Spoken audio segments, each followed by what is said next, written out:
당연히야. Alors avant, 가서는 이제 지시르지. 지시하고 donc 있나? on va faire pareil 그래서 que j'ai fait hier. Je vais dire juste comme on a fait hier. Donc un peu des conseils un peu généraux, discussion un peu générale. 다 벌거 롱카시신 버린 게 다바디 쉐이. 아니 산제베 최디. Donc 아니 어 quand on parle 따와 가레. l'enseignement du Bouddha, 아니 제바 가레스. c'est quoi la vue du Bouddha? 그 집에 있나? Le comportement, 주로 삼으로 따와도 저거 있나? l'activité, 다 지답에 미치네. quel est ses comportements? 소소소 양식 가소래. 떠주 지키체. 직시해 저러다. 저자 Donc chaque religion a sa différente vue, ses différents points de vue philosophiques et qui est associé à un comportement. Donc dans le bouddhisme, la vue, c'est quoi? C'est la vue de la production en dépendance. Le comportement, c'est non-violence. Et j'ai l'habitude de m'exprimer ainsi.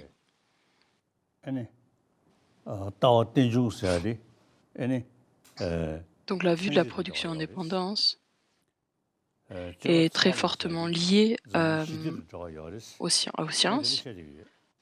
Et le comportement non violent, lui, est fortement associé à la paix dans le monde et la capacité d'amener la paix dans le monde. L'essence, en fait, si on dit résume vraiment tous les enseignements bouddhistes, ça se résume en fait dans ces deux choses, la vue de la production indépendante et le comportement non violent. Donc, et au niveau du comportement non violent, quelle est la pratique suprême, c'est pouvoir être bénéfique envers les autres. Donc, s'engager le plus possible à pouvoir être bénéfique à notre société. Si on parle d'une façon, un niveau un peu moins, c'est pouvoir être utile et bénéfique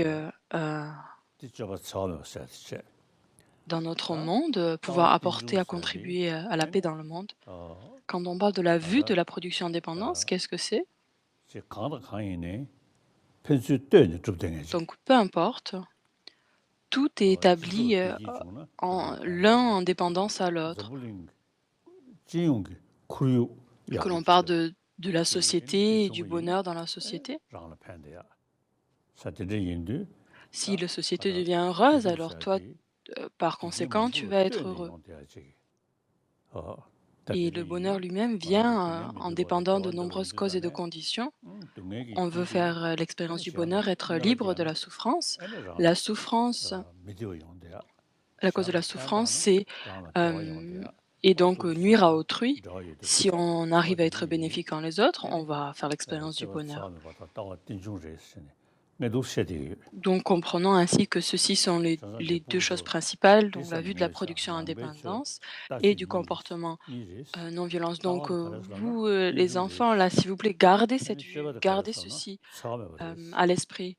Si on vous dit quel est l'enseignement du Bouddha, on a tout d'abord donc cette vue de la production indépendance et ensuite le comportement non violent.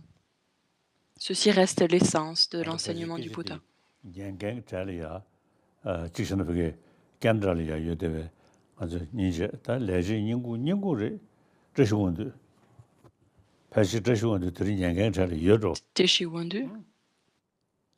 Teshu Wandu, c'est peut-être une personne qui est avec nous aujourd'hui, qui est au Canada. Auparavant, je lui parlais de cette vue de la production.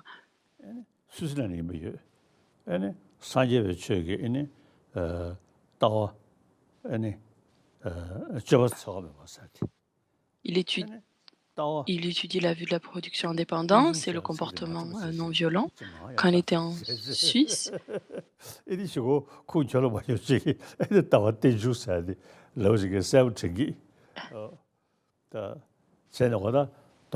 Donc sa sainteté lui a enseigné énormément à cette personne-là et qui s'en rappelle de ses enseignements jusqu'à aujourd'hui. Il répétait encore et encore, peut-être que son oreille brûlait. Donc on peut en parler si on on peut parler de ces choses-là en relation à l'environnement, à la paix dans notre société, etc. Si on regarde en relation à la santé, par exemple, notre santé, elle dépend d'énormément de causes et de conditions. Donc, on a ces catégories mineurs et majeures de sujets d'études qui incluent, donc, par exemple, l'étude de la médecine, etc., les textes de la cognition valide, les raisonnements logiques. Et ces textes-là, en fait, ces sujets-là, leur but, c'est quoi? En fait, c'est d'éliminer l'obscurité de ne pas savoir, en fait. Et ce n'est pas en prenant refuge, c'est par notre raisonnement, c'est par l'étude et en s'engageant. Afin de pouvoir nous avons besoin, en fait, du bonheur au niveau mental. Et ce qui nous cause, en fait, des troubles, qui troublent notre paix, c'est ces différentes pensées discursives qui ne sont pas en accord avec la réalité. Et par la suite de ces pensées-là, nous avons l'attachement et la colère qui s'ensuit. Quand on parle du comportement non violent, qui peut être associé avec la vue de la production indépendante, puisque ce comportement lui-même dépend même de causes et de conditions. Et de pouvoir comprendre quelle activité crée en fait un état d'esprit malheureux. Afin de pouvoir avoir un corps en bonne santé, il faut que nous ayons un esprit en bonne santé. Vous, les enfants tibétains, aujourd'hui,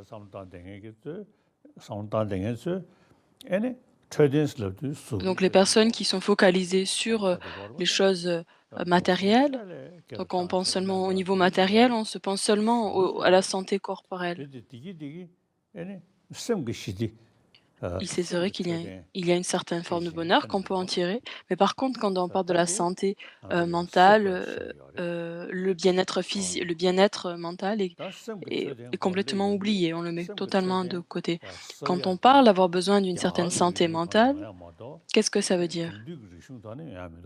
Donc là, l'éducation, en fait, actuelle, contemporaine, occidentale, nous permet pas de soigner ça. Donc qu'est-ce qui nous aide? Cette culture, en fait, qui est de cette sagesse indienne ancestrale. Comme je vous ai déjà dit hier, donc ce comportement non violent, associé à la vue, l'amour bienveillant aussi, et comprenant que l'amour bienveillant, en fait, devient la racine du comportement non violent. Le Bouddha a pu accroître.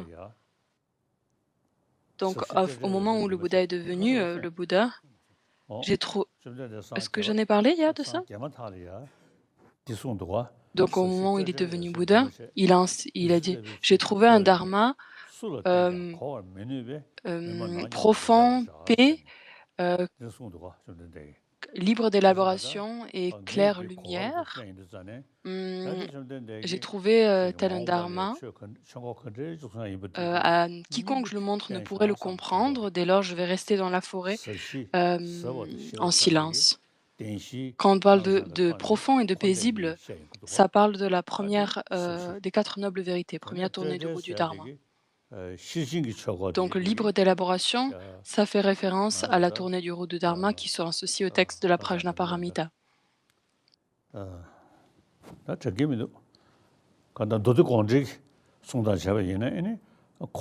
Et les sutras de l'élucidation de la pensée,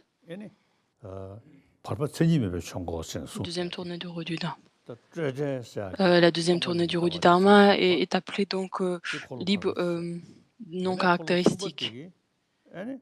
La troisième tournée du roue du dharma, et donc cette luminosité non composée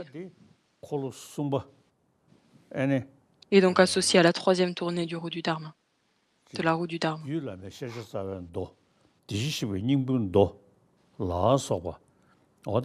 Donc le Tathagata Sutra, donc ceux-ci sont des textes ces sutras qui sont associés à la troisième tournée du troisième roue.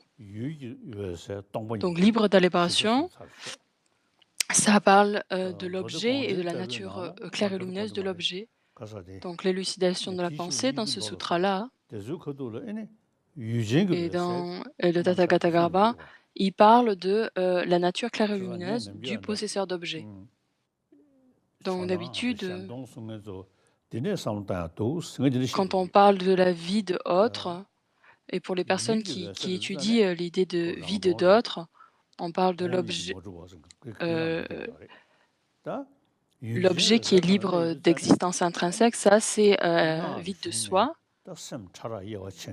Donc quand dans les textes tantriques qui parlent de l'esprit et de ses différents niveaux de conscience, il y a cette nature claire et spontanée de l'esprit.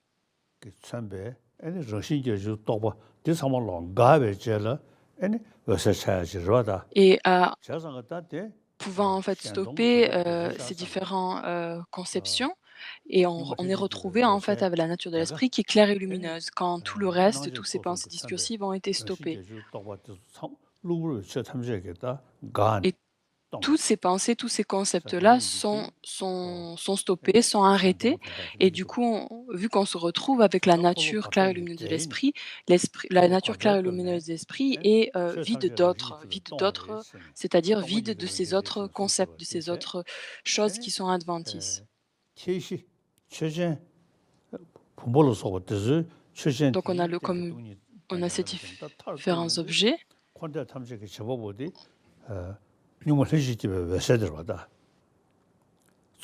Donc à la base, on s'adresse dans les enseignements du Dzogchen, il y a la base et il y a la base apparente. Donc de la base apparaît la base apparente.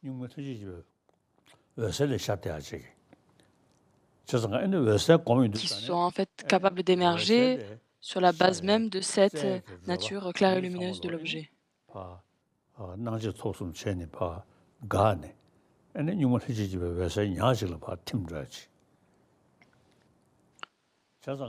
Et donc il y a la méditation qui permet de se réabsorber sur la nature claire et lumineuse de l'objet. Quand on parle du nirvana, toutes les pensées discursives qui ne sont pas en accord avec la réalité, dont les causes et des conditions, de causes et karma,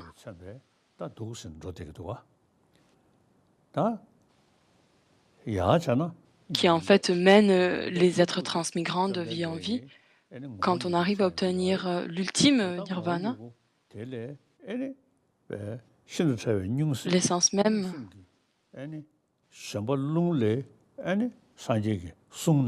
qui est donc associée à l'esprit très subtil. Et nous avons ces différentes corps de Bouddha, corps d'émanation, qui sont expliqués,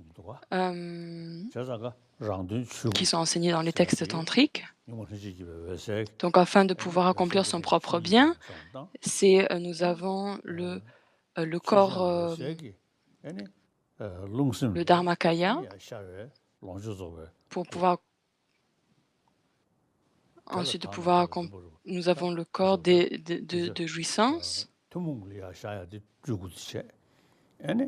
et le corps qui émane aux autres êtres, aux disciples, ça va être le corps d'émanation qui permet d'accomplir le bien des autres.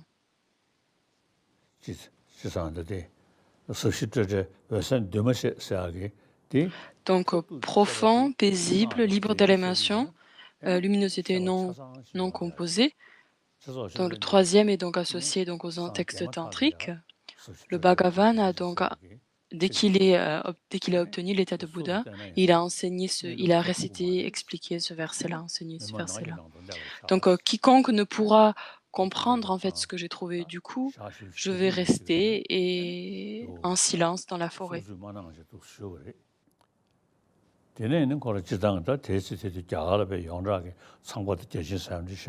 Donc en Inde, donc les premières personnes à qui il a enseigné, c'est 5 disciples. qui sont très renommés. 샵도 중에 다 년에 차디요래 아니 좀 된데 뭐버서 산 제외 제라 당연히 루주가 Donc après que, 되네 뭐버서 산제 산제 donc après que le Bouddha est devenu, 리시 청고 몇고 주도 전에 아니 코로나디 좀 된데 est devenu un Bouddha, s'est engagé dans diverses activités. Ensuite, on lui a fait la requête de tourner la roue du Dharma. Il a fait 다 청고 코로나 선에 쉬세 afin de pouvoir obtenir les différentes réalisations et pouvoir parachever les terres et les chemins. 심어지체 가슴을 럽사르디 럽사소아 Comme je vous ai déjà dit, 에네 뒤제 얌지 시리 잡아야 돼봐 에네 선은 그 겹쳐는 여야 되는 소리 에네 바로 친님이 청고서야기 시징 et donc il a enseigné, ensuite tourné la deuxième roue du Dharma aux disciples à propre pied. Ensuite, enseignant le troisième roue du Dharma, expliquant la nature de le possesseur des objets, étant claire et lumineuse.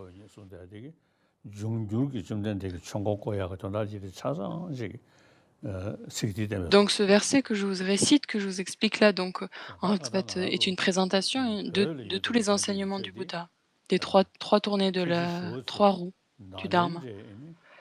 Geshe Shiwatso, en fait, a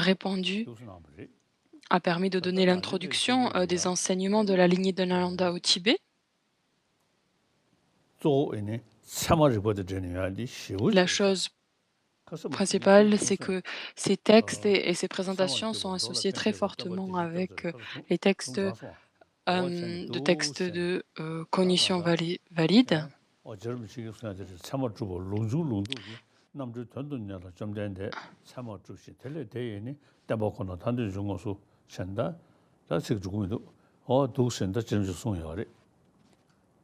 Donc, Tsongkhapa nous a aussi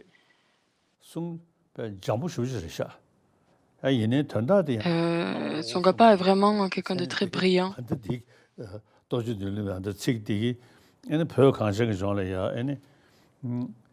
Donc, au pays des neiges, au Tibet, il a étudié différents textes et des textes sur la cognition valide.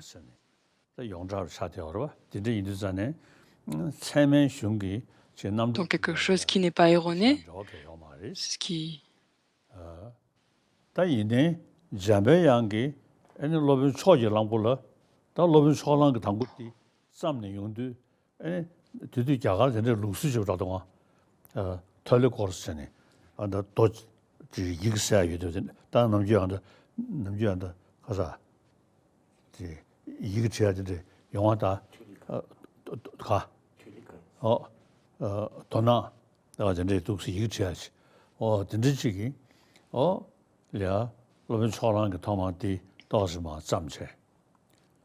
Donc au tout début, le Paton Lam a écrit différents textes. Et donc, ils ont regardé ces textes, étudié ces textes et dit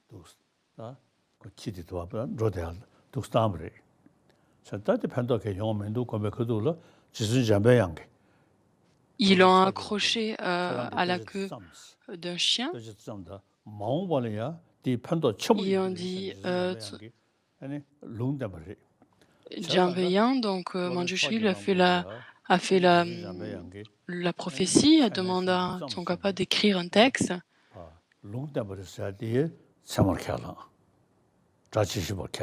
Et de pouvoir écrire des textes sur la cognition valide. Donc les textes de cognition valide ne sont rien d'incroyable. Mais Manjushri a dit que c'est pour ça un commentaire de ces textes-là serait très important. Et par la suite de ça, différents textes et commentaires ont été composés. Tel Tsongkhapa, le commentaire sur la cognition valide composé par Tsongkhapa. Et si on arrive à voir ces textes-là, ils sont vraiment incroyables, tellement vastes. Et le deuxième chapitre est vraiment incroyable. De temps en temps, moi, je lis ce texte-là, il est vraiment magnifique. Donc, Manjushri a accepté, donc, Tsongkhapa a accepté que Manjushri avait fait cette prophétie et du coup s'est engagé à accomplir celle-ci. Et les textes de Tsongkhapa actuellement sont incroyablement bénéfiques, incroyablement utiles.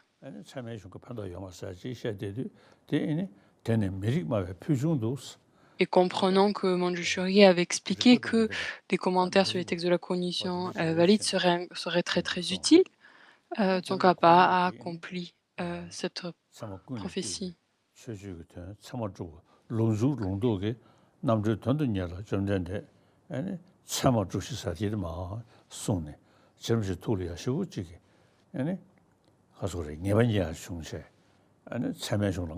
Et donc, ainsi, composant ces différents textes, étudiant les textes sur la cognition valide, il a réussi à développer et à générer dans son continuum mental une certaine certitude dans ces textes-là.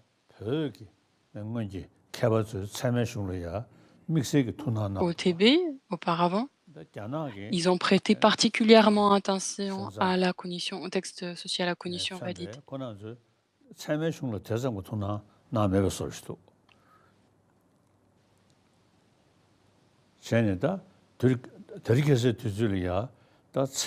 Donc aujourd'hui, au XXIe siècle, les textes sur la cognition valide, de pouvoir s'engager dans ces textes pendant de nombreuses années, et donc lisant les différents types d'explications et de commentaires composés par les Tibétains, c'est vraiment bien si vous pouvez les regarder et débattre sur ces sujets-là. Le débat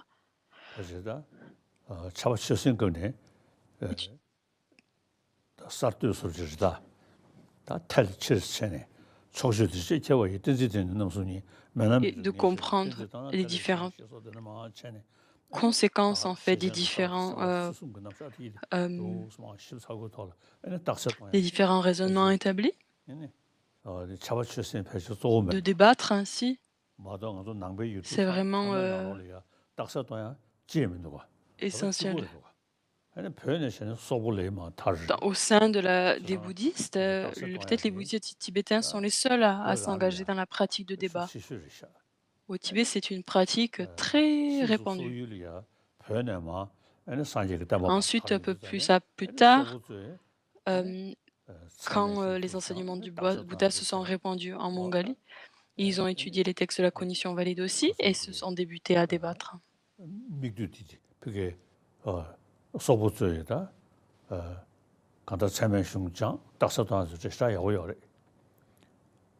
Donc ils sont très doués au débat et c'est très très bien.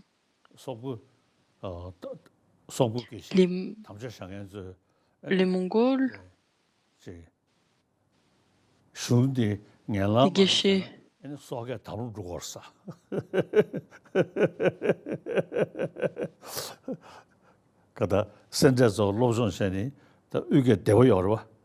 ils s'engagent dans le débat.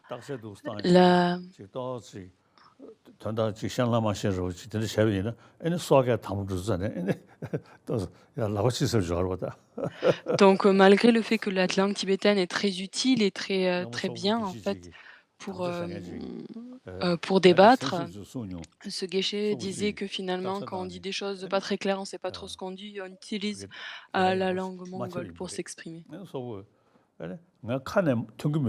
Et donc donc en fait, j'arrive pas à m'exprimer clairement lors d'un débat. Quelqu'un s'est exprimé ainsi. J'ai l'idée, mais j'arrive pas à m'exprimer correctement. Les mots sortent pas de ma bouche correctement. Donc aujourd'hui, dans le monde, il faut que nous expliquions les enseignements du Bouddha basés sur le raisonnement. Et grâce à ce type d'approche, on arrive à être associé et à travailler avec les sciences, la psychologie, puisque nous sommes associés avec ces raisonnements, ce chemin de raisonnement logique. Par exemple, le texte d'Arma Kieti, comme je vous ai dit hier.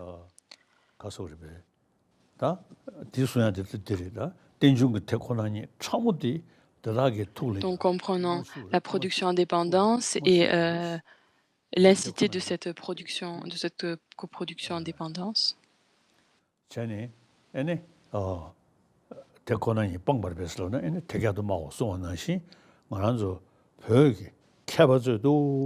que nous avons à faire, c'est que les érudits tibétains, ce qu'ils ont fait, ils ont s'engagé dans l'analyse. Il y a beaucoup qui sont venus et partis, et nous devons aussi adopter la même approche qu'ils avaient eux auparavant avec cette analyse. Donc aujourd'hui, les pays bouddhistes, il y en a de beaucoup, mais des personnes qui s'engagent réellement dans le bouddhisme, il y en a des milliers aussi. Mais par contre, des personnes qui étudient les textes sur la cognition valide, qui utilisent leur raisonnement logique, par exemple, les pays tels Burma, Thaïlande, Burma, la Thaïlande, etc., ils sont associés principalement à des textes pali. Mais dans ces textes pali, il n'y a aucune mention ou aucun texte associé au sujet de la cognition valide. Au Tibet, ces textes-là se sont répandus très fortement.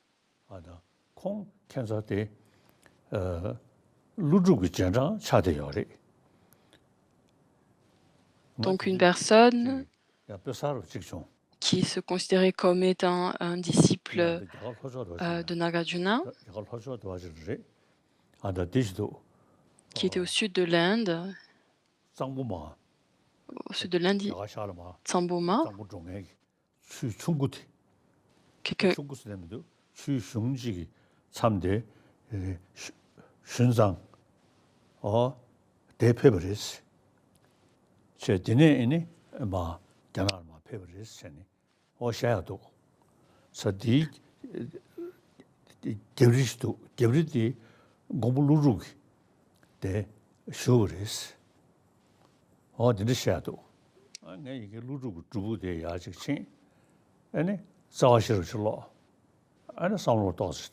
Donc j'ai lu la sagesse fondamentale de Nagarjuna.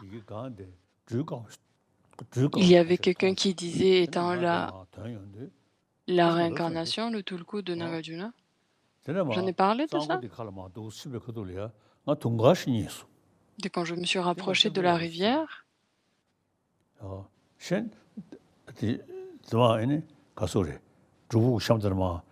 Et une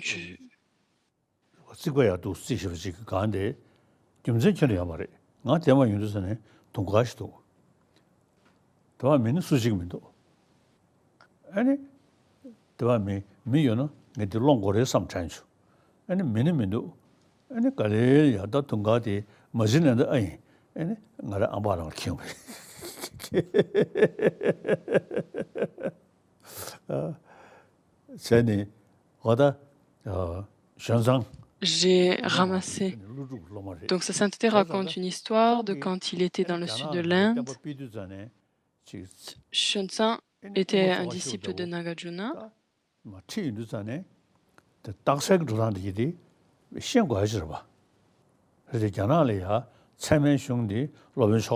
Et nous avons la traduction chinoise de Madhyamika Karika. Et si ça a été traduit, nous aurions dû l'étudier par le raisonnement logique et le raisonnement. Mais il n'y a pas cette particularité et cet intérêt qui a été prêté à ce texte-là en Chine. Mais au Tibet, par contre, on s'est vraiment engagé très fortement à étudier ces textes sur la cognition valide. Et c'était vraiment un sujet d'étude majeur, devenant un des sujets principaux. Et donc petit à petit, ça s'est un petit peu dégénéré.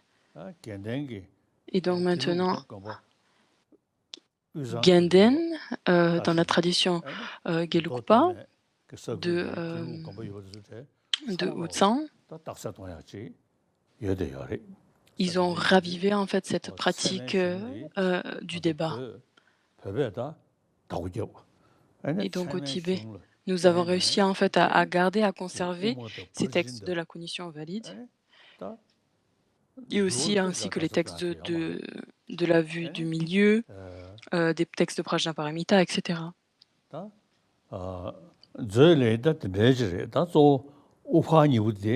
L'Ambhidharma Ghosha, 자상아도 별이야다 체면숑 다르체 대따야지甚至 조르 규베다 고바카디리 체면숑 로몽구 장 n'est pas 이두산에 디 담발응원을 전에 était donc un des sujets qui est aussi 다 들이켜서이네 débattu et le fait que les Tibétains ont fait ça au Tibet, c'est qu'ils ont vraiment un pouvoir accomplir et tirer un très grand profit. Et maintenant, en Inde, dans le sud de l'Inde, donc ces 3 centres monastiques majeurs, ils ont créé différentes écoles et différents centres d'études et ils s'efforcent le maximum. Et même, j'ai aussi encouragé aussi dans le sud de l'Inde qui s'engagent aussi dans l'étude des sciences et d'avoir des conversations avec ces scientifiques-là. Et donc permettant ainsi à ces centres monastiques de pouvoir conserver et protéger les enseignements de Nalanda. Et chacun s'engage dans son étude le plus possible, protégeant ainsi ces textes.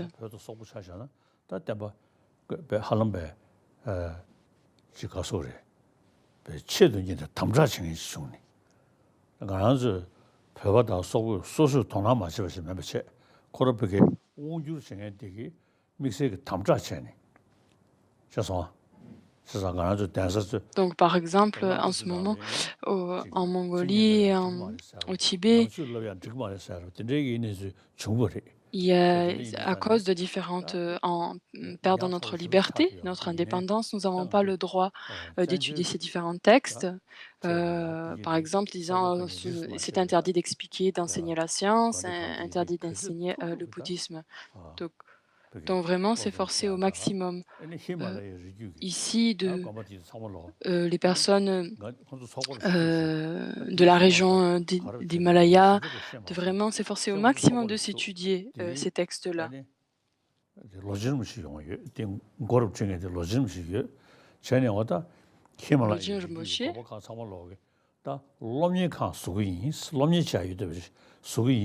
il a dit, je vais construire et de tous ces pour les enfants, les personnes de la région des Himalayas, pour un centre d'études. C'est vraiment une très grande promesse. Au Tibet, nous avons Geshen Chebet.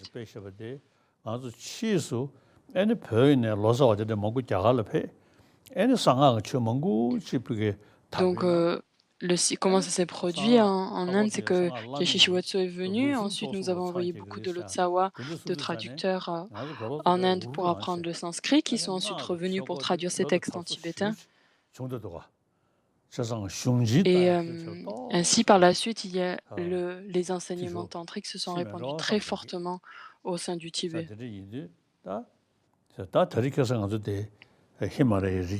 Donc aujourd'hui, les personnes de la région himalayenne prêtent particulièrement attention à ces enseignements et de débattre. Donc ne pas le considérer simplement comme le débat comme étant une pratique bouddhiste tibétaine, mais même à l'école. Je pense que c'est vraiment très bien si à l'école les gens peuvent s'engager aussi dans le débat.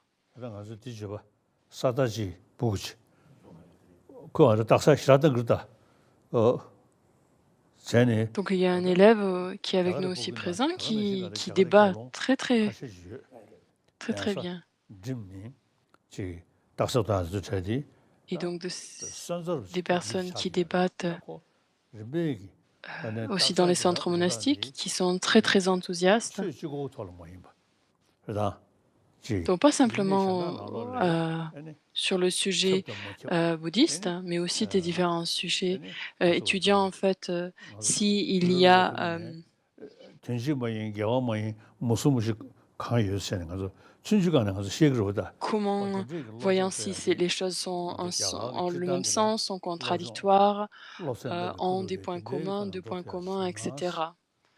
En fait, utilisant l'approche en fait du débat, le raisonnement du débat et l'appliquant aux autres sujets non bouddhistes.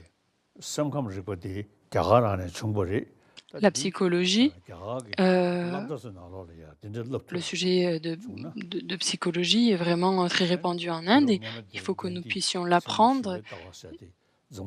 Donc, par exemple, ensuite, nous avons eu Gandhi qui était comme un représentant de la conduite non-violence.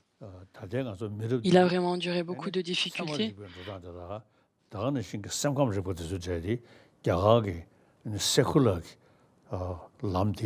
Et de pouvoir en fait présenter ces différents sujets, tels la psychologie, les textes sur la cognition valide, comme étant des choses laïques, pas simplement tomber dans la catégorie religieuse, et donc de pouvoir s'efforcer à étudier ces textes-là de façon générale. Et j'espère vraiment que ce genre de choses vont se produire, que l'on va pouvoir l'inclure dans un sujet laïque et académique.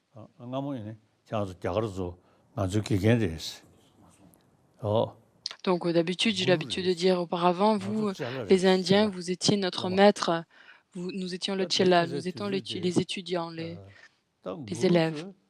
Donc aujourd'hui, actuellement, les Indiens, vous avez peu d'attention au sujet. Et maintenant, les Chelas, les étudiants, sont toujours garder les textes, garder la sagesse, le savoir. Et petit à petit, les élèves enseignent le maître. Donc en fait, le maître est devenu élève et l'élève est devenu le maître. Donc on est un peu tombé, la situation à laquelle on fait face, ça ressemble un petit peu à ça. Donc on a cette tradition et cette culture indienne. Nous, les Tibétains, on a réussi à vraiment garder cette sagesse ancestrale de façon incroyable et vraiment de façon très pure. Donc d'abord, nous écoutons les enseignements, ensuite on contemple, on réfléchit, on débat, on analyse.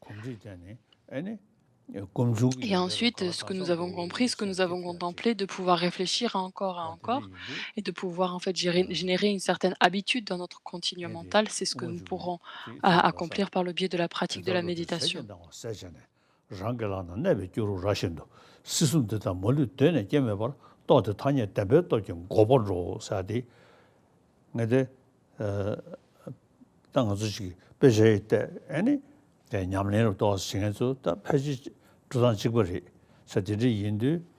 Donc tout le monde en fait regarde ces différents textes et basé sur ce qu'on étudie, on essaie de pratiquer en relation à cela.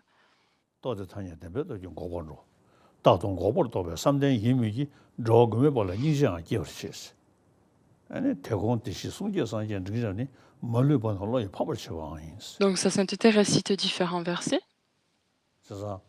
Quand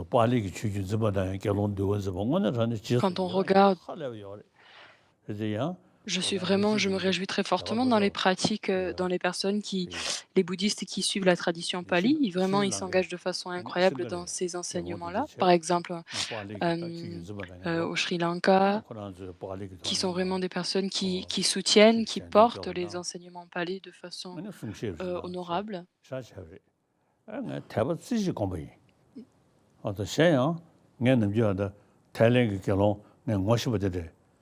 Donc, par exemple, en Thaïlande aussi, en Burma. Donc, parfois, je dis en blaguant. Donc, vous n'avez pas de texte sur la cognition valide, donc c'est un peu comme des personnes qui n'ont pas de dents.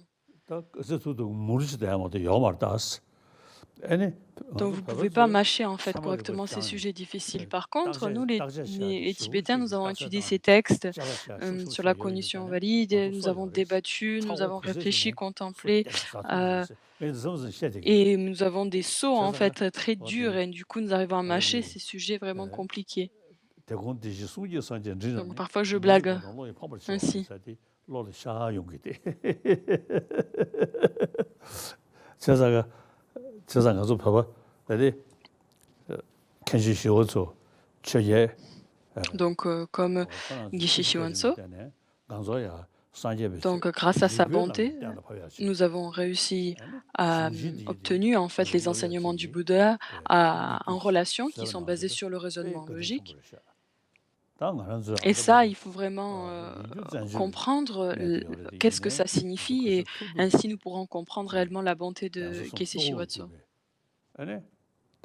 Et ceci en fait est un peu matérialisé par ces 3 centres monastiques. Et aussi ces différents monastères qui sont dans la région de l'Himalaya. Et vraiment, je vous remercie du plus profond de mon cœur pour toutes ces personnes qui s'engagent dans ces études-là. Mais quand on parle de la tradition tibétaine, de la culture tibétaine, qui est associée donc avec cette raison, avec cette logique, et donc nous permettant de s'engager dans des conversations avec les sciences, et nous permet de développer une culture tibétaine qui est vraiment très unique. Donc si on regarde du point de vue de la langue tibétaine, donc tous les mots en fait sanscrits, en fait dans la langue sanskrit existent en tibétain. Donc ces mots-là, ces mots sanscrits n'existent pas dans la langue chinoise, anglaise, etc.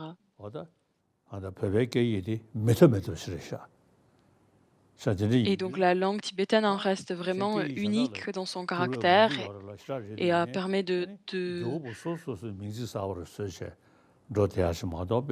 Parce que pour chaque mot sanskrit, nous avons créé des mots tibétains.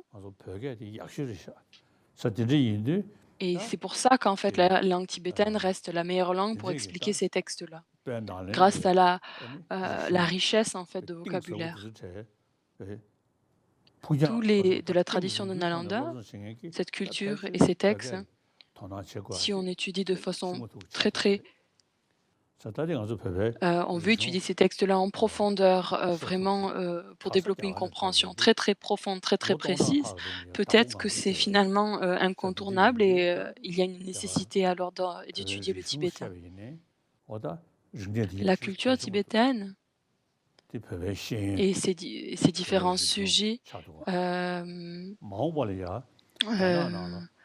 d'études sont très importants dans la compréhension de la culture. Par exemple, en Chine, il y a beaucoup de bouddhistes, mais c'est peut-être dans le monde là où il y a le plus de bouddhistes, ce serait là en Chine.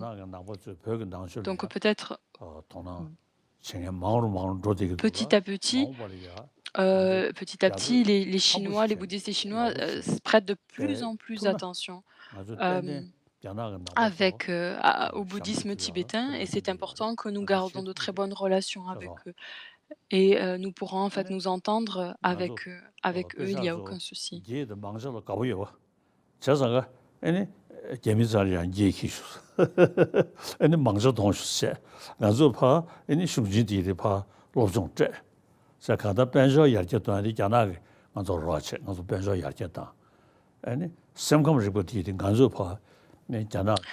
Donc peut-être que les Chinois pourraient aider en fait les Tibétains avec au matériel et en échange les Tibétains pourraient l'aider avec la compréhension des sujets bouddhistes.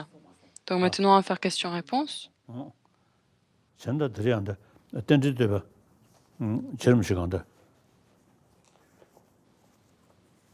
Donc là, les textes de Jai Rinpoché, l'hymne à la production indépendance, ou alors aussi appelé l'hymne au Bouddha Shakyamuni.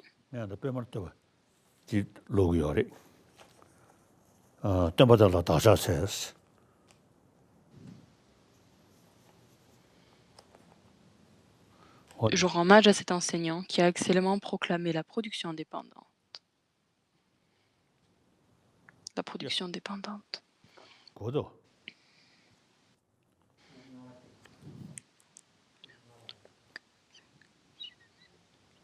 Nous sommes au 8e verset, à la fin du 8e verset.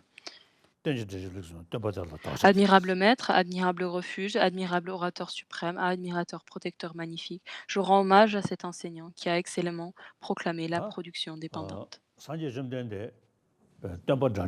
Bouddha,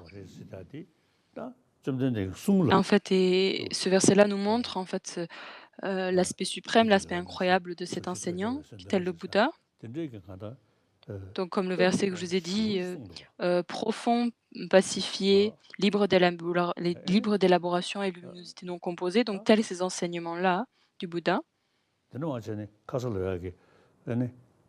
vraiment incroyables. Donc, il nous a montré en fait l'essence des phénomènes.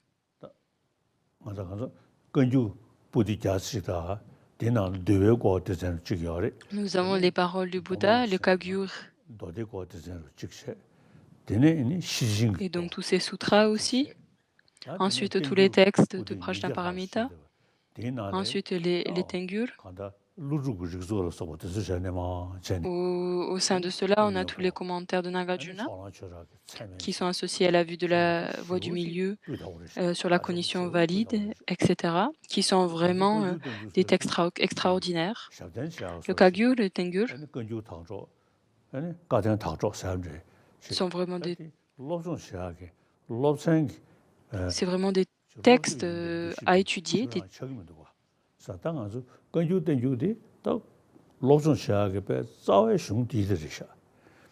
c'est les textes racines, les textes fondamentaux à étudier.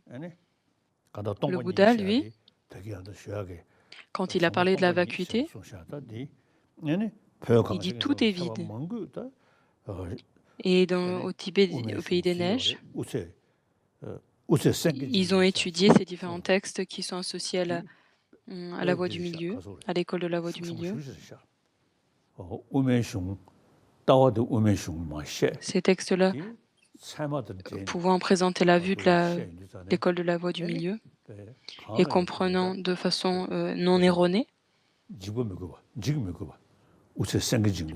en fait permettant de pouvoir éliminer toute peur et détruisant toute peur.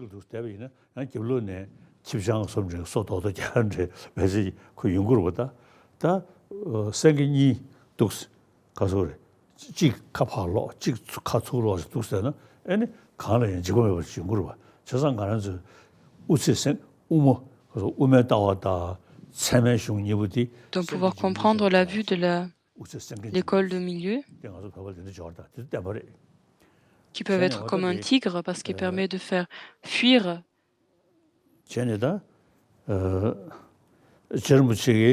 toute peur.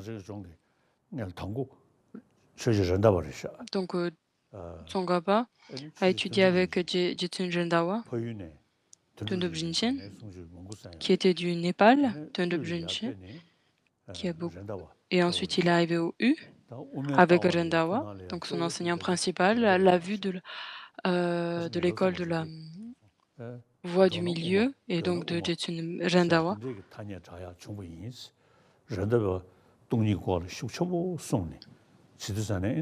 Il a enseigné de façon très profonde Jetsun Rendawa et différents termes il a expliqué.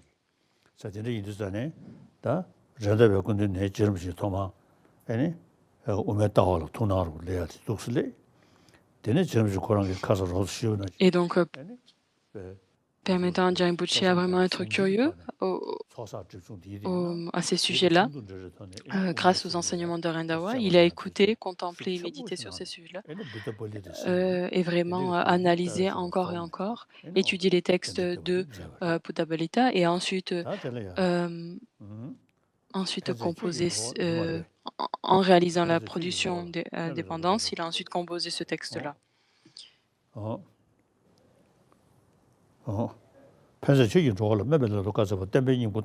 Donc, au bienfaiteur, afin de guérir les créatures, tu as proclamé la production dépendante, l'incomparable raison qui établit la vacuité, le cœur de l'enseignement. Comment ceux qui considèrent l'enchaînement de la profonde production dépendante comme contradictoire ou non prouvé pourront-ils comprendre ton système? Donc, de penser qu'il n'y ait rien, que rien n'existe, Certaines de dire tout est vide, ça veut dire oh, peu importe, tant pis. De comprendre en fait la pensée de la vacuité. Le Bouddha a parlé de la vue du non-soi. Par exemple, les écoles philosophiques telles les Vabhashirika et les Svatantrika, ils ont aussi des compréhensions. Il y a aussi la compréhension des enseignements du Bouddha tels les Chittamatra. Donc, ils expliquent en fait la vue de la production-dépendance associée principalement avec la cause et l'effet. Comprenez que les choses émergent en relation à l'une à l'autre grâce à leur connexion qu'elles ont. Donc, voyant que l'apparence, telle l'apparence, elle n'est pas établie telle qu'elle nous apparaît. Donc, nous avons ces différents, au sein des Madhyamika, nous avons les deux écoles, les Svatantrika et les Madhyamika, Prasangika, Madhyamika. Donc n'importe quel phénomène en fait nous apparaît comme étant existant de façon intrinsèque de son propre côté. Si on arrive à établir et à stopper, à arrêter cette dénomination, ou telle apparence qui nous existe, c'est presque comme si le phénomène pourrait céder d'exister, mais ce n'est pas à l'exister. Donc en réalité, donc l'apparence, telle l'apparence, rien n'existe. C'est parce qu'à cause de la saisie, en fait, la saisie du soi, on arrive à nuire à la saisie du soi en pensée ainsi.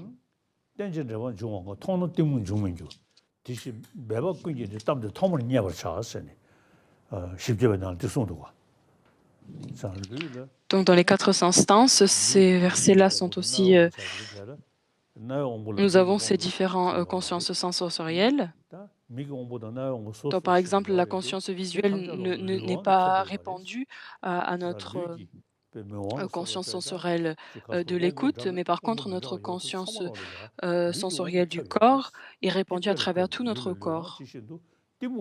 Donc, utilisant en fait pareillement que l'ignorance, elle aussi, elle est complète, elle recouvre, elle est répandue à travers toutes les autres émotions perturbatrices. Donc, ceci est un exemple, comme une métaphore dans les textes du Shigapa, des 400 stances.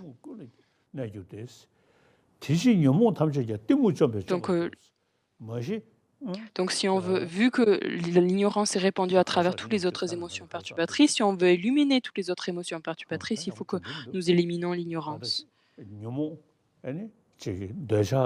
Les émotions perturbatrices, donc l'attachement, donc de pouvoir l'antidote est donc de méditer sur l'aspect insatisfaisant, sur l'aspect répulsif du samsara. Donc,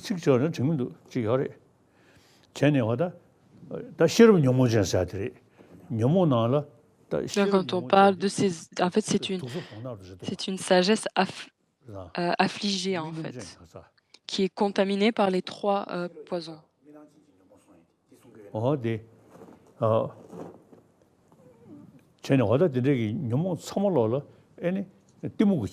Toutes les émotions perturbatrices sont...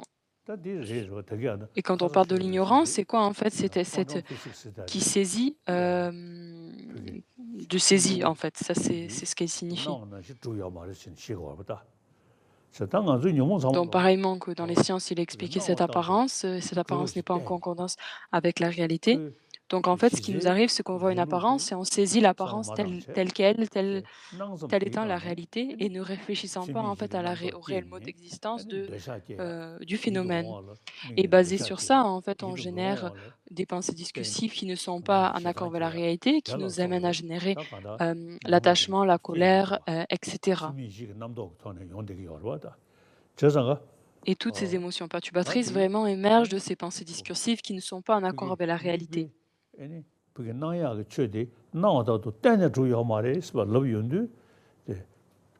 Donc quand on arrive à comprendre que malgré l'apparence, les phénomènes ne sont pas établis sur ça, on-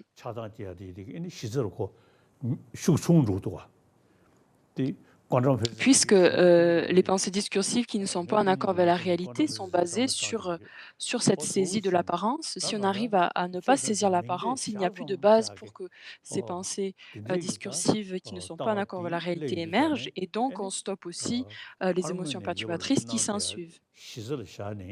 Donc même si les choses apparaissent comme vraiment étant là, elles ne le sont pas, et c'est comprenant ceci que cette apparence n'est pas réelle, n'est pas vraiment telle qu'elle nous apparaît. Et donc la base même pour ces apparences, pour ces pensées discursives qui projettent sur l'objet, encourageant les autres émotions perturbatrices, ne peuvent pas naître, ne peuvent pas être générées. Cette vue-là, c'est certain qu'adopter ce type de vue va nous être très bénéfique. Et donc ce qui nous permet de stopper les concepts va donc être la vue de la vacuité. Donc ceci sont un verset qui est tiré de la sagesse fondamentale de Nagarjuna.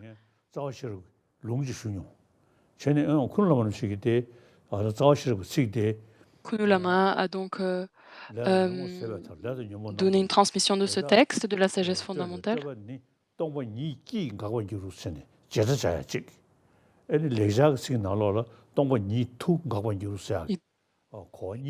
donc dans ce texte de la sagesse fondamentale, il y a deux compréhensions. En fait, on peut deux façons de pouvoir ou deux interprétations qui peuvent être faites. En fait, un changement de particules dans la grammaire tibétaine qui nous indique que soit c'est la vérité du chemin qui va stopper, euh, la souffrance, ou alors ce serait une autre particule qui est trouvée dans les textes centristes qui enseignerait que ce serait la vérité du chemin qui stopperait la souffrance. Donc malgré le fait que les choses nous apparaissent telles quelles, cette apparence-là est erronée. C'est une erreur. Si on établit les choses comme elles nous apparaissent, alors là, on a cette saisie qui émerge, qui est produite. Donc l'apparence qui se présente à nous est quelque chose comme étant indépendance, ne dépendant de rien d'autre. Ça ne veut pas dire que la chose n'existe pas, ça veut dire simplement que le mode d'existence est différent que telle son apparence.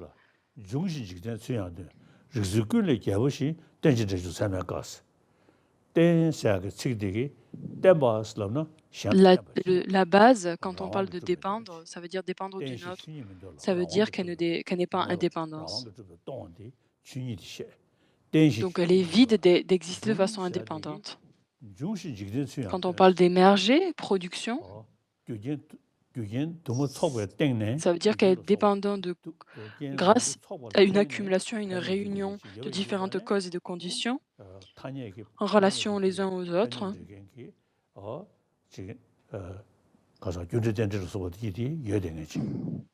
associant avec l'imputation d'un certain nom, associé à ces différentes causes et conditions, un phénomène vient en existence.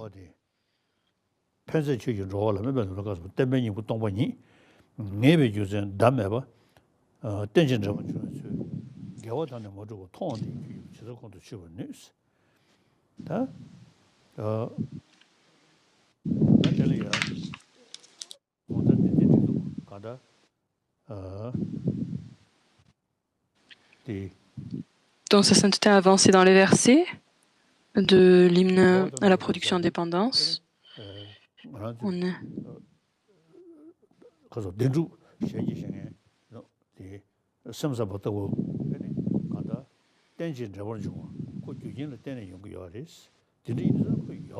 Donc les Chittamatra disent que les choses existent basées sur des causes et des conditions. C'est pour ça que les choses existent,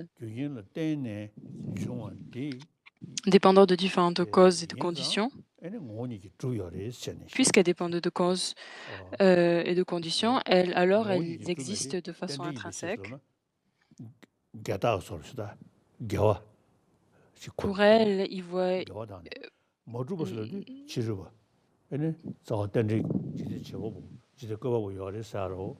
ne voyant pas en fait la production indépendante et l'existence propre comme étant contradictoires.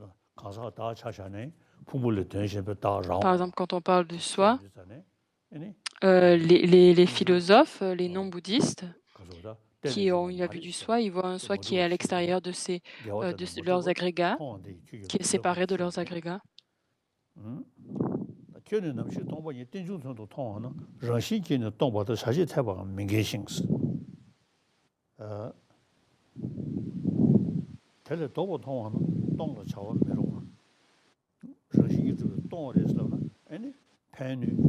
Quand on dit que les choses sont vides d'existence propre,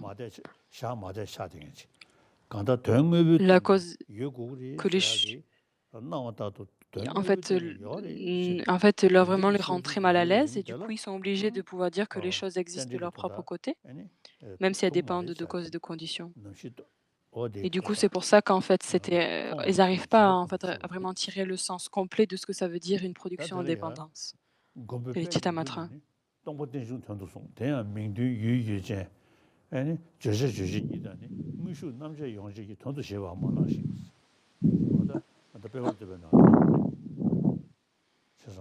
Donc dans l'hommage au lotus, ça s'intitule réciter un verset de ce texte-là. Comprenant que les choses sont établies en relation l'une à l'autre, n'importe quel phénomène, on va à la recherche de son essence, il n'y a rien qui peut être trouvé. Et c'est simplement que le phénomène est, sur la base d'être venu en existence, il va être établi, il va être nominé, on va lui donner un certain nom, et c'est simplement ça, ce monde d'existence.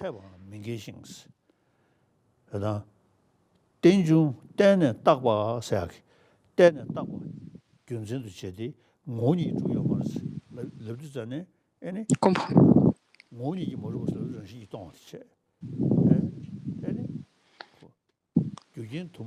Donc étant vide d'existence propre, ça veut dire être vide.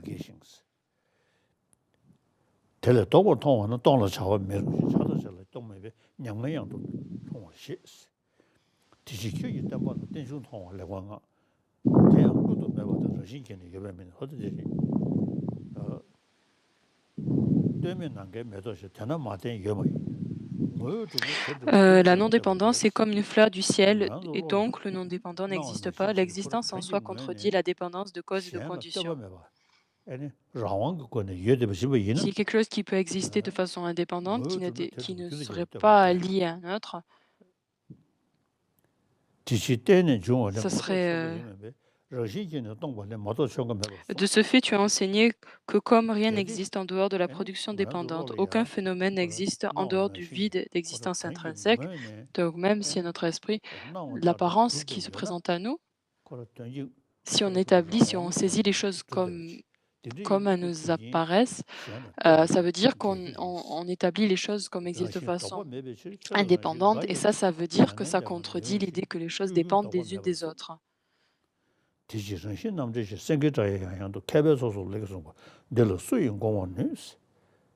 Puisque l'existence en soi est immuable, tu as dit que le nirvana serait impossible si les phénomènes avaient une quelque nature propre, car les élévations seraient immuables.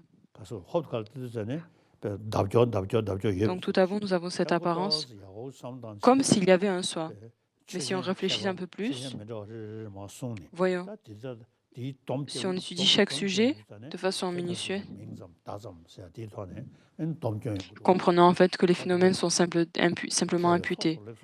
Aussi, devant les assemblées de sages, clairement as-tu proclamé le régissement d'un union libre de nature propre. Qui donc pourrait te défier? Puisque l'absence de nature propre et l'aptitude à fonctionner ne s'opposent pas, est-il besoin de mentionner que la vacuité et la production dépendantes se rejoignent? Les choses se basant sur la raison que les choses, en fait, Grâce en fait en développant la raison que les choses dépendent des unes des autres, ceci devient la preuve, devient la raison pour que les choses soient vides.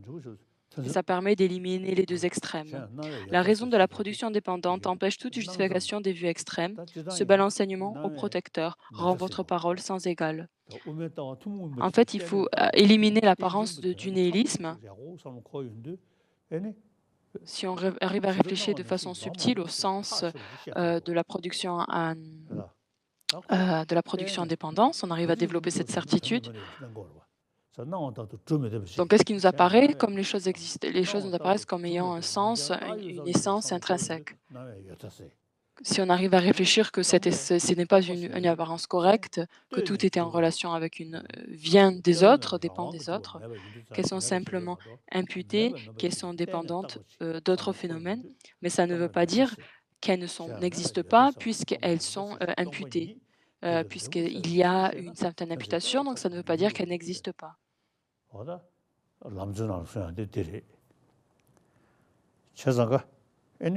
Donc c'est aussi enseigné dans les trois principaux aspects de la voie.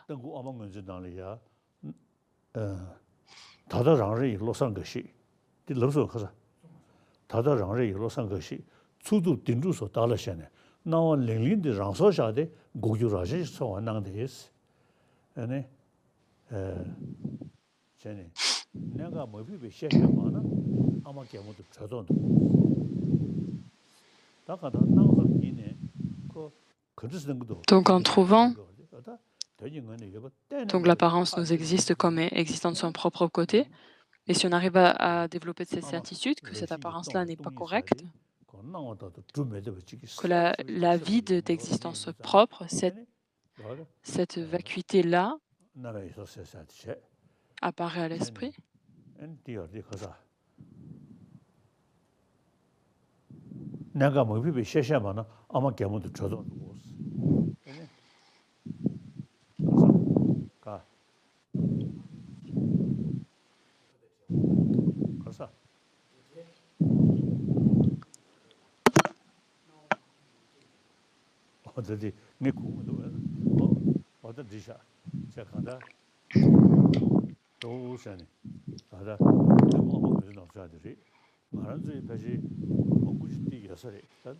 Peut-être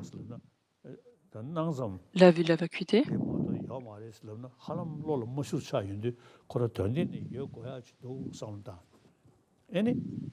On se dit les choses n'apparaissent pas telles on les voit, mais en fait, même l'esprit, si on se pose la question, on a vraiment du mal à accepter ça. On dit vraiment, il doit y avoir quelque chose là-bas de substantiel de son propre côté.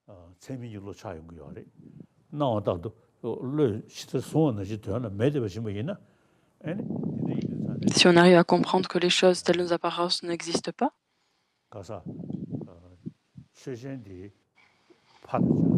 ce sujet-là,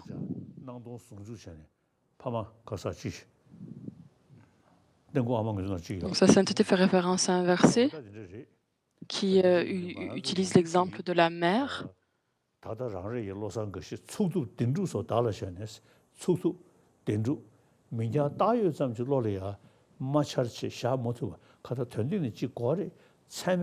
Il y a beaucoup d'entre nous que nous n'arrivons pas à voir, à comprendre, sans que les choses nous apparaissent existant de leur propre côté. Et ça, ce serait une cognition valide, si nous pouvons voir que les choses telles nos apparences n'existent pas. Donc en fait, nous sommes complètement sous notre vue devient complètement erronée, simplement par le fait que l'apparence que les choses existeraient de leur propre côté est réelle et juste.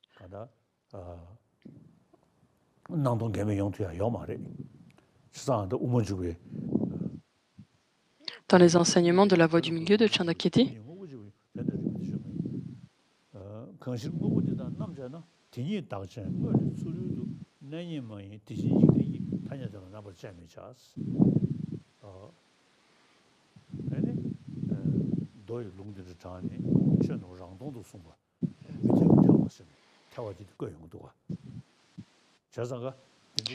et dont il y a différentes citations qu'on peut utiliser aussi des sutras qui nous permettent de comprendre pour dissiper cette vue du nihilisme.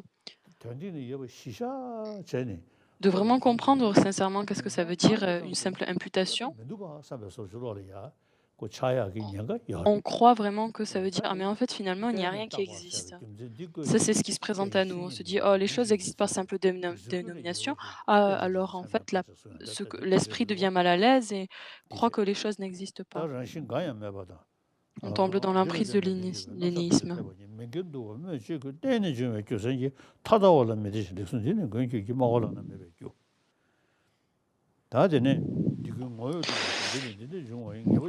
La raison de tout est vie de nature propre, et tel est l'effet né de telle cause. Ces deux certitudes s'entraident et coexistent harmonieusement. Qu'y a-t-il de plus merveilleux que ceci? Qu'y a-t-il de plus admirable que ceci? Si tu es loué pour ce principe, cet éloge est réel. Il n'est rien pas, il n'en est rien d'autre. Prisonnier des passions impuissants, certains te détestent. Quoi d'étonnant qu'ils ne supportent pas le son, absence de nature propre.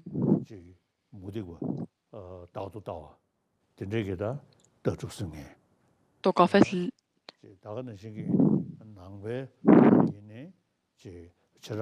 dans les enseignements bouddhistes, nous avons ces différentes écoles philosophiques. Donc là, au sein de la vue de la voie du milieu, ce qui est accepté, c'est que les choses n'existent pas de leur propre côté, elles sont simplement imputées et c'est leur simple mode d'existence. Donc ça, ce serait le vu des Madhyamika.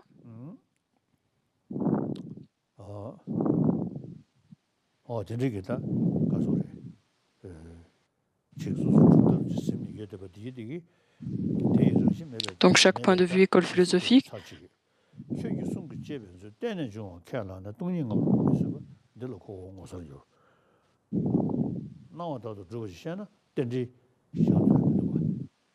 comprenons. Si on accepte que les choses apparaissent telles qu'elles existent, on ne peut pas accepter la vue de la production indépendance.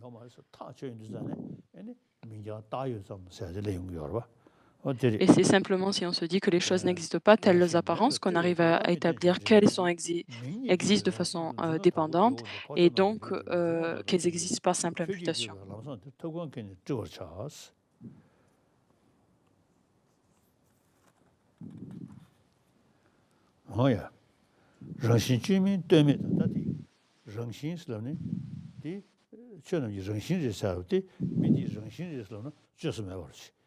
Quand on te dit la nature, ça c'est la nature de cette personne, ça c'est son comportement, c'est sa personnalité. On dit ce mot de nature qui dépend de rien.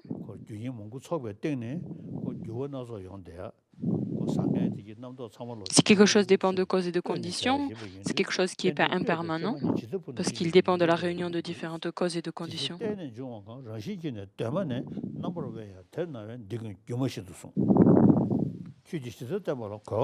Mais ceux qui acceptent la production indépendante, ce trésor précieux de ta parole, et reclus devant le rugissement de la vacuité, me surprennent vraiment.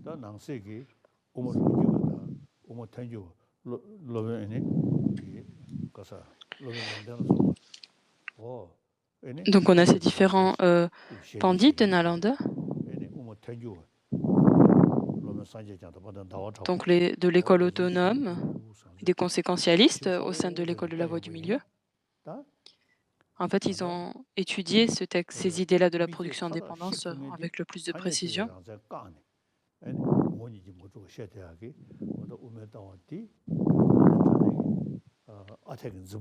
La vue suprême de la vue de la production indépendance, éliminant toute idée d'essence. Et donc sa sainteté a avancé dans les textes. Par conséquent, tout ce qui est produit en dépendance est toujours dénué de nature propre et pourtant paraît exister réellement. Tu l'as donc comparé à une illusion. De ce fait, nous pouvons clairement comprendre la déclaration que dans ta façon d'enseigner, donc le Bhagavan, les choses sont simplement imputées, donc le nom est simplement posé sur son objet, sur sa base, comprenant en fait de façon très précise et de très particulière ce que ça signifie la dépendance de cause et d'effet. Ceux qui voudraient te défier raisonnablement n'y trouveraient aucune faiblesse. Pourquoi? Parce que ton explication éloigne toute possibilité d'exagérer ou de nier les choses visibles ou invisibles. La voie de la production dépendante prouve que ta parole est sans pareil et fait naître la certitude de la validité des autres enseignements. Donc maintenant, nous allons passer aux questions.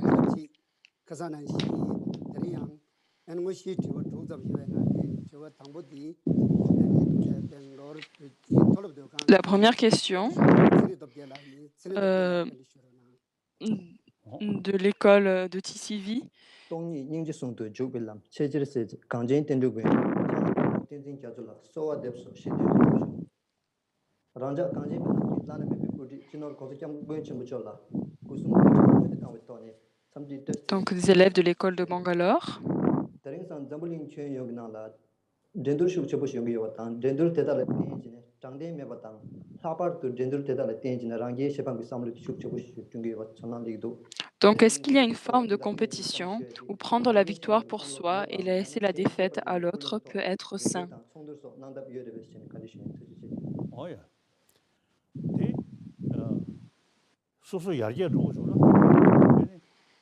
Donc, en fait, si on arrive à s'améliorer, donc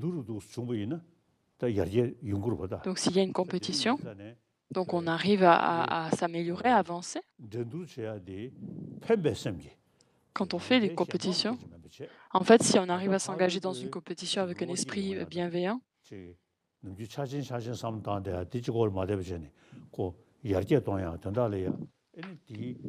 on essaie de s'améliorer, de développer des qualités, comme je vous ai parlé de ces textes sur la cognition valide, donc qui n'est pas établi, qui n'est pas certain, etc., ces différents raisonnements utilisés. Donc vraiment, ça devient comme une forme de compétition. Donc ça ne va pas si on s'engage dans de tels débats, en fait, en se disant, bon, je vais essayer de perdre. Il faut vraiment utiliser son raisonnement et vraiment, afin de pouvoir s'améliorer et développer certaines qualités. Donc si on arrive à s'engager dans la compétition avec un esprit qui souhaite être bénéfique, donc, par exemple, au débat, donc on a cet esprit compétitif qui émerge.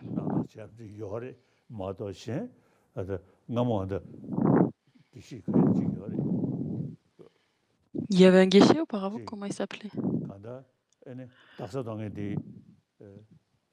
Les personnes qui débattaient. Donc qui avait un petit peu d'amertume.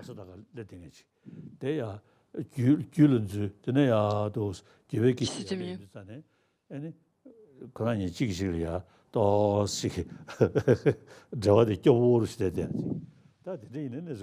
Et vu pendant le débat, vu que pendant qu'ils débattaient, il y a eu, ils avaient eu un souci. Il y en a une qui était réussie. Il avait développé donc cet esprit un peu de colère. Même quand ils ont passé leur examen final, il y avait toujours une relation assez pas très bonne entre les deux. Donc si on peut s'engager dans la compétition, dans les activités avec un esprit bienveillant et abandonner toute idée de colère, de jalousie ou quoi que ce soit, il n'y a aucun souci de s'engager et développer un esprit de compétition qui vise à être bénéfique et ayant une attitude bienveillante envers les autres. Donc la deuxième question.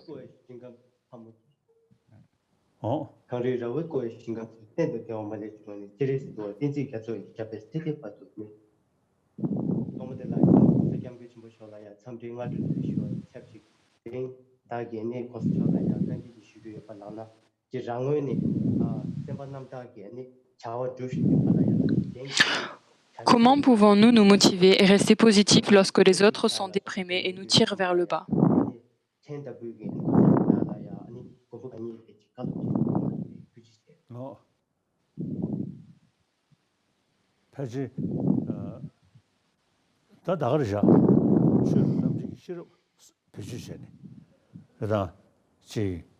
Donc peut-être en utilisant notre intelligence.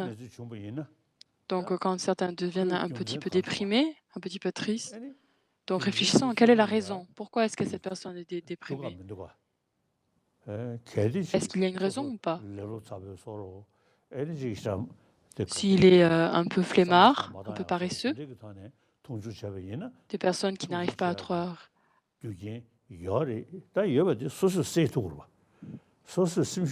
Donc si on devient, on devient paresseux et à cause de ça on devient déprimé, il y a des façons il y a différentes causes. Identifiant la cause, on arrive à éliminer le résultat qui est indésirable. Il faut et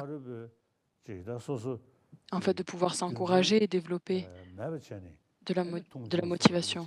S'il y a 100 raisons, on est simplement déprimé, alors là, c'est juste développer de la compassion. La seule chose que nous pouvons faire, c'est parce qu'en fait, ils sont aveuglés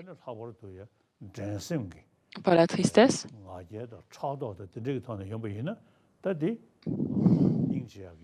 Et si en plus la déprime vient, qui est associée donc à la jalousie ou à la colère, donc là vraiment la seule chose que nous pouvons faire, c'est avoir de la compassion pour cette personne-là.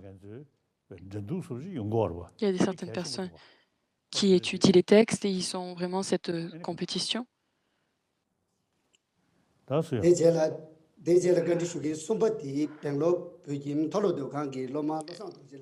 Donc la troisième question, la question suivante.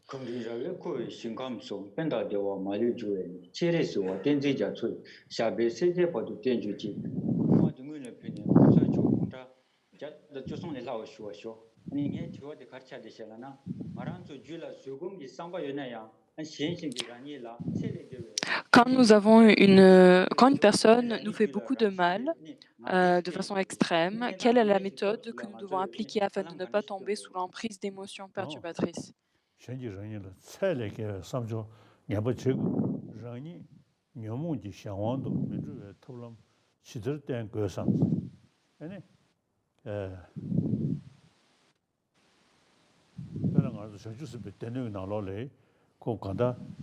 Donc par exemple, nous avons dans les enseignements de l'esprit de Bodhicitta, donc c'est l'esprit qui souhaite être bénéfique envers les autres. Donc se voyant qu'il y a aucune raison ou des raisons erronées en fait.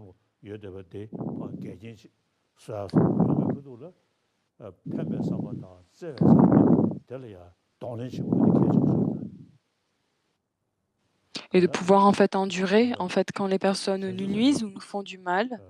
Et de développer donc cette patience devient très très importante.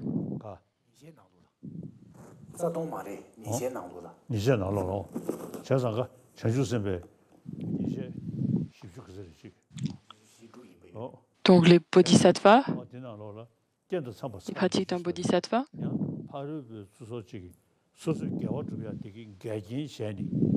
Donc afin de pouvoir accomplir des vertus.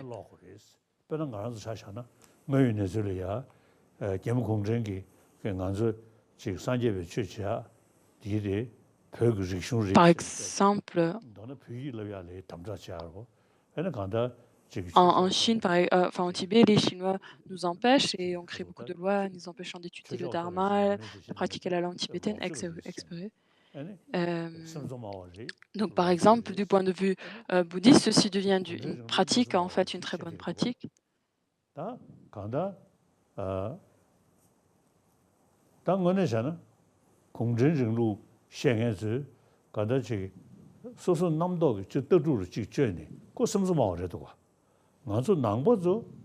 Donc en fait, une personne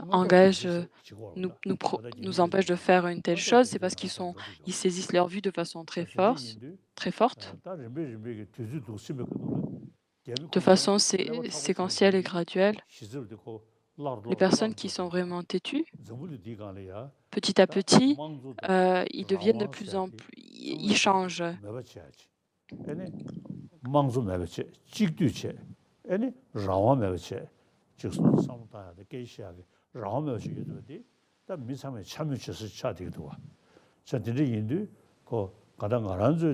Donc si les personnes n'utilisent pas leur raisonnement,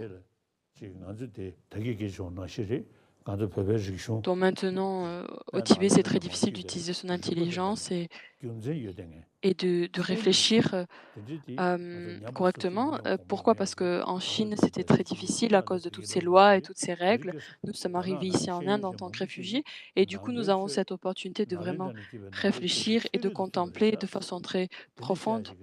Et donc, ils arrivent à associer même les enseignements bouddhistes avec les sciences. Et du coup, là, nous avons réussi à endurer en fait ces difficultés, cette violence, ces différentes obstacles. Nous avons réussi à les contourner et à s'engager de façon non violente et à un comportement non violent afin de pouvoir continuer à nous engager dans nos études, etc. 꾸려봐. 꾸려 통행 꾸려봐. 다 직도 메리아 레바 되게 배 서부시 유기를 아니 내주 차상 메리아 암조니 열 미니 열에 이 미야지 그 암조 야지 급체는 컨트스 꾸려. 안데 자나나 자나 참여다 지금 로복하셔 En Chine, par exemple, 야 라와메 어디에 이르잖아요. donc il n'y a aucune liberté d'expression. Par exemple, pour les journalistes,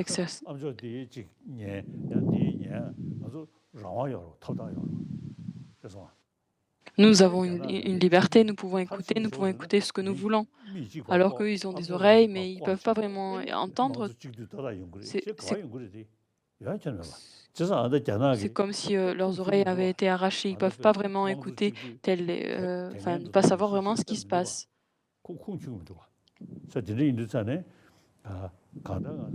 Ils n'ont pas la même opportunité que nous. Alors maintenant, donc réfléchir.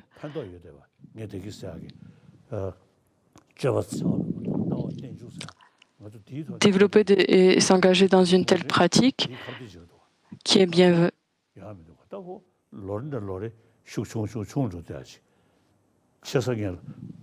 et de pouvoir en fait d'éliminer la liberté des uns des autres. Faisant cela, les personnes deviennent de plus en plus faibles. Par exemple,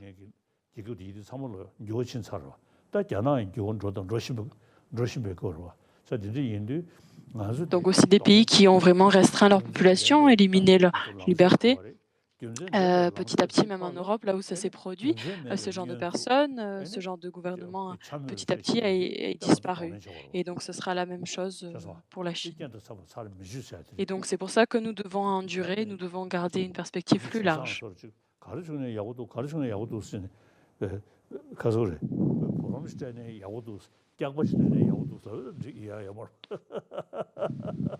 Donc on peut pas dire que tout est bien, tout est joli si on donne un chocolat ou un bonbon à quelqu'un ou si on donne du caca à quelqu'un, on peut pas dire non plus que ce soit quelque chose de bon non plus. Donc il faut pas avoir une vue totalement naïve non plus.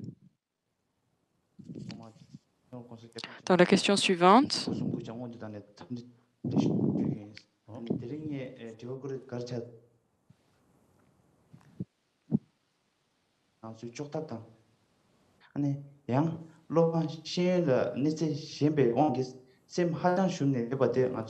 Comment pouvons-nous appliquer la vue de la production indépendance afin de réduire l'arrogance d'un élève brillant ou alors d'accroître la confiance d'un élève déprimé?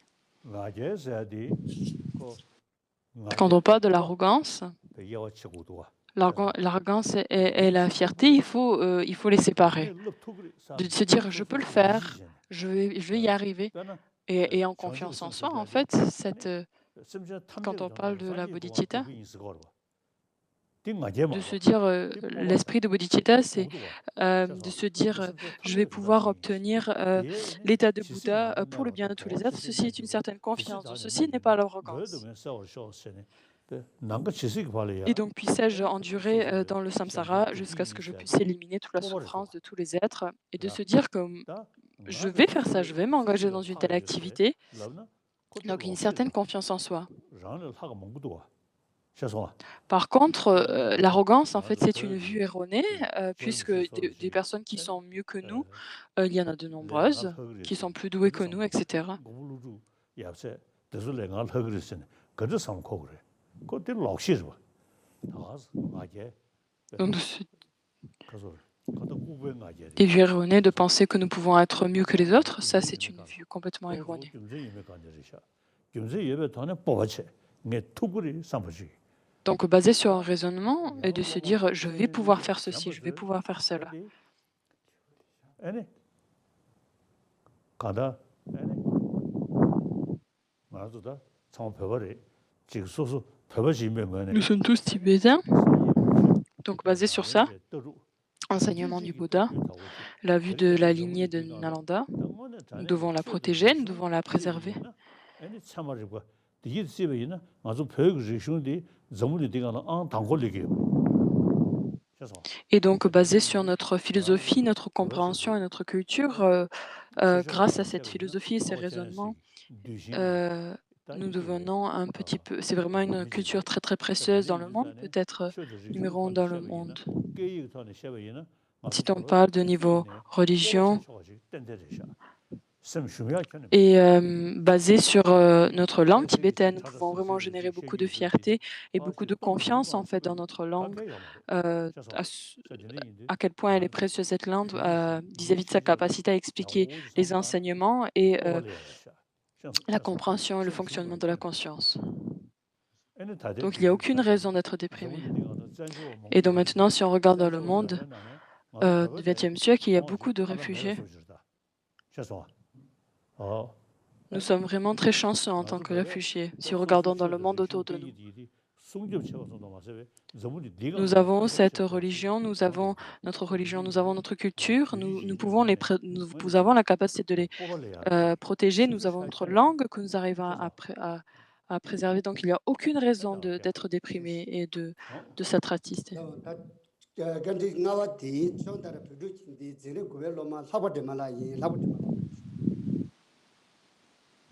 Donc la question suivante.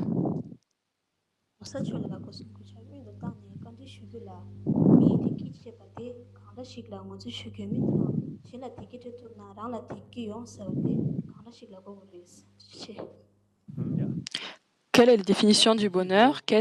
Comment est-ce que travailler pour le bonheur des autres nous apporte notre propre bonheur? Donc comme je l'ai déjà dit, donc le bonheur nous avons cette sensation corporelle de plaisir, de bonheur, il faut qu'on arrive à les séparer, ces deux-là. Si on se focalise complètement sur les choses matérielles, on va se focaliser complètement sur les sensations corporelles agréables.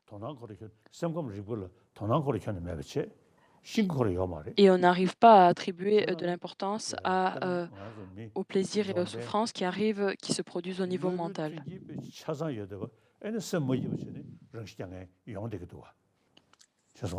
Il y a beaucoup de personnes qui ont beaucoup de choses matérielles, qui ont beaucoup de plaisirs corporels, mais finalement, ils se suicident parce qu'ils sont vraiment attristés, ils sont mal au niveau mental, psychologique.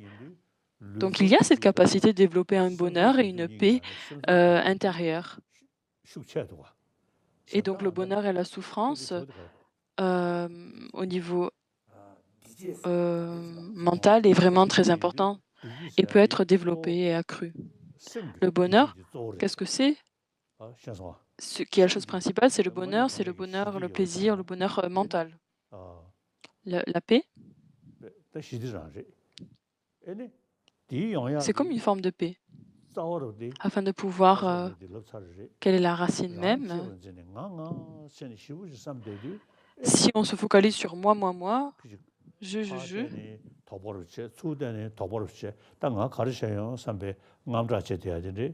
et de se dire qu'est-ce que je vais faire, se focaliser juste sur soi, on va vraiment s'attrisser. Mais si on arrive à penser aux autres, par exemple dans la Lama Tshepa, il y a un verset,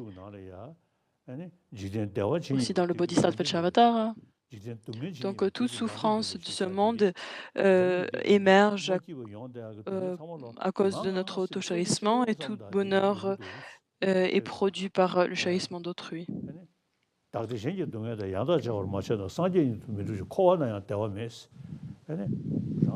Comprendre qu'il n'y a aucun bonheur dans le samsara, Comprenant que se focaliser sur soi et avoir une attitude égoïste va nous apporter aucun bonheur. Et c'est simplement en pensant et en essayant d'accomplir les souhaits des autres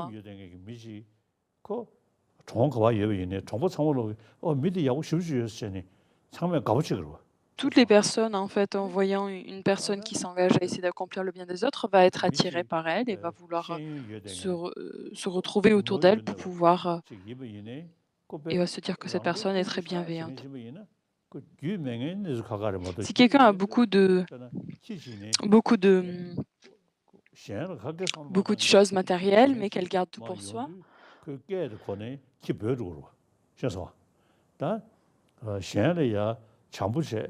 si on arrive à être bénéfique avec les autres et partager ce que l'on a, même on peut l'appliquer aux humains, mais c'est aussi les chiens, ils vont vraiment être heureux, par exemple. Si on arrive à être bénéfique et envers les autres, ceci est la base pour que les autres nous apprécient et nous aiment. Dans la société, la nature même est nous avons la nature d'être un animal, nous sommes des animaux sociaux. Dans n'importe quelle société, si nous apprécions et nous avons, de la bienveillance envers la société sur laquelle on dépend, si on devient ennemi avec notre société, on va pas pouvoir, survivre dans notre société. Si on réfléchit juste pour soi, ça va être difficile d'être heureux. Par exemple, en tant que Tibétain, dans n'importe où nous nous trouvons,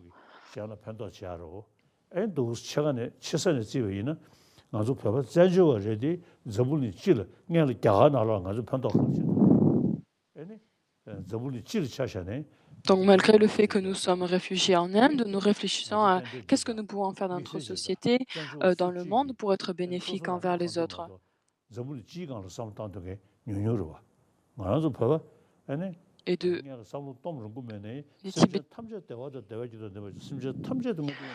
Et même la plupart des Tibétains réfléchissent ainsi à ces 4 pensées incommensurables, puissent tous les êtres être libres de la souffrance, puis tous les êtres joueurs du bonheur et des causes du bonheur.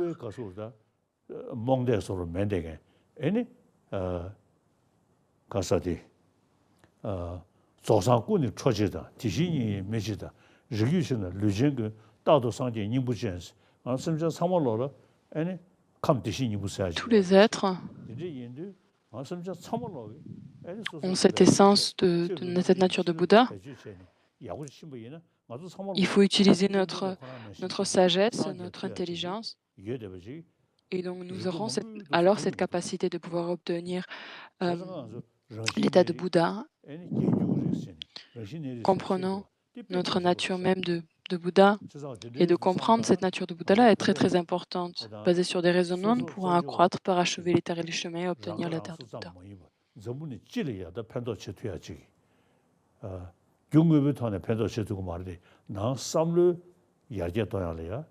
Donc si physiquement ou matériellement on n'arrive pas à être bénéfique envers les autres, par contre, de pouvoir d'avoir cette attitude bienveillante et altruiste au niveau mental.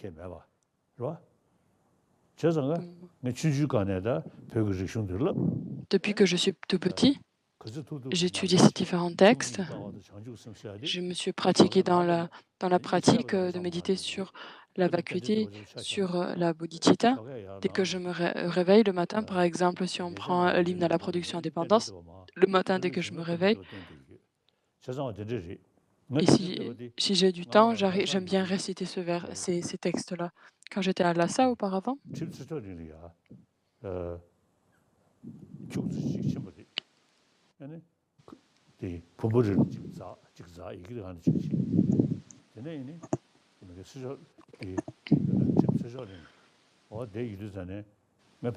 donc Tse Chokling,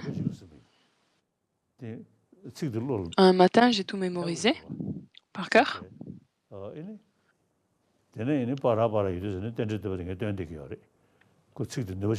de temps en temps, parfois je récite l'hymne à la production indépendance. C'est vraiment quelque chose de très culturellement très présent au Tibet. Dans des textes bouddhistes, nous sommes vraiment au sein des pays bouddhistes. Le Tibet est vraiment une caractéristique unique de s'engager dans de telles études et c'est vraiment quelque chose que nous pouvons être très fiers de ça, je pense, vraiment.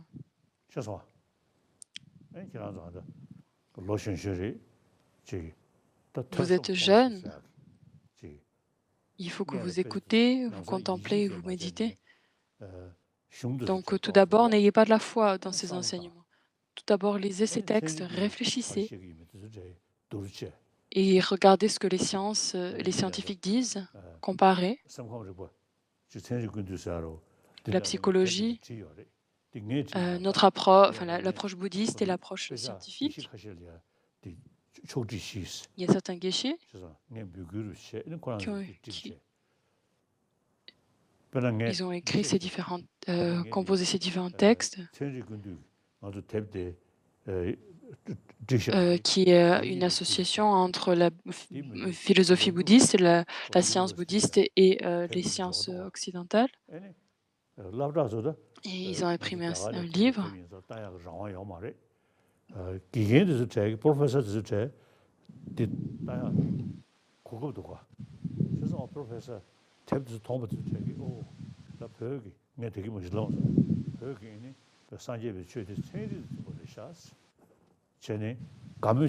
Et donc, voyons que beaucoup de personnes, en fait, ça nous permet d'associer et de créer des liens entre la culture tibétaine et les sciences modernes. Et beaucoup de personnes sont très heureux, en fait, de voir ces connexions-là. Donc, auparavant, il a écrit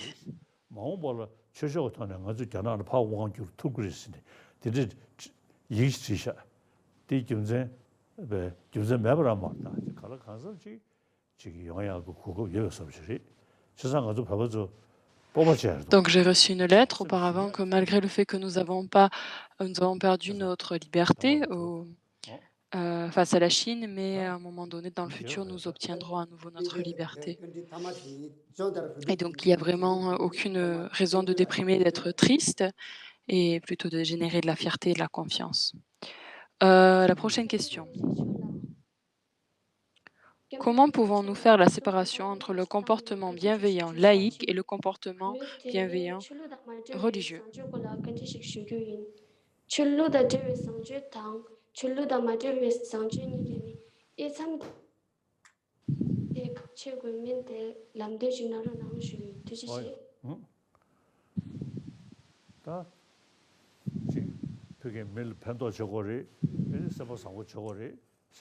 Il faut être bénéfique envers les autres, il faut avoir un bon cœur. La raison pour laquelle, donc on peut regarder, en fait, il y a un raisonnement en relation avec la religion. Par exemple, si nous sommes religieux, donc nous avons confiance aux enseignements du Bouddha. Donc ça, c'est associé à la religion.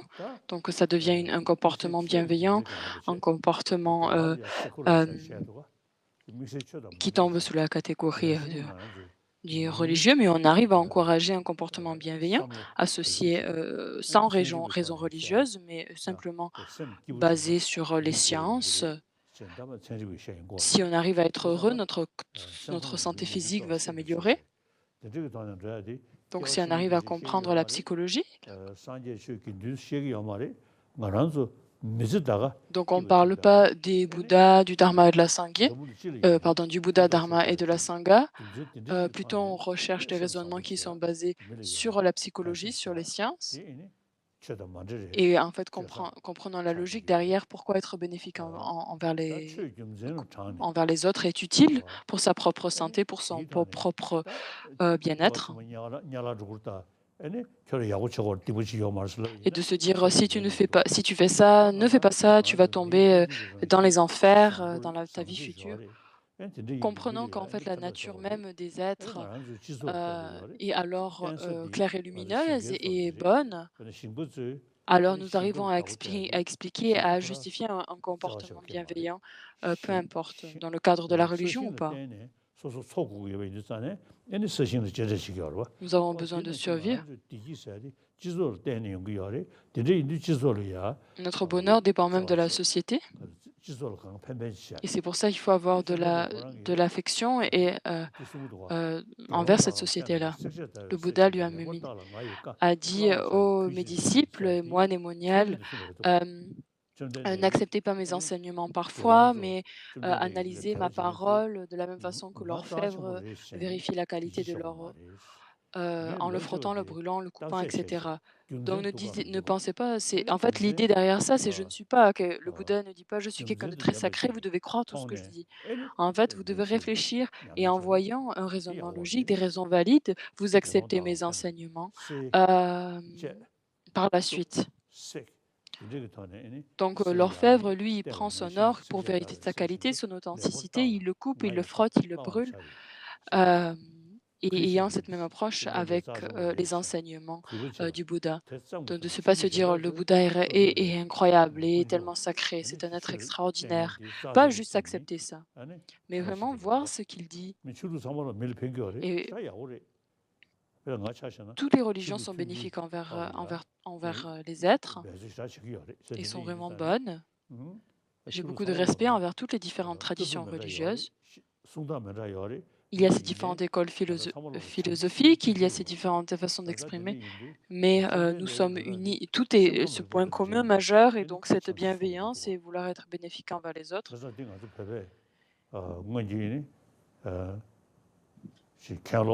Dans la tradition bouddhiste tibétaine,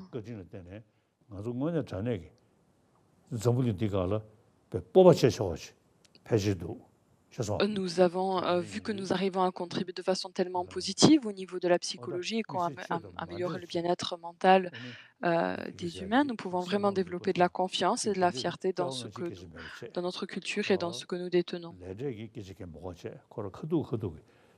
Donc on n'a pas besoin de parler du karma, plutôt de le présenter, de comment est-ce que par la psychologie positive, nous pouvons tirer du profit par un comportement bienveillant.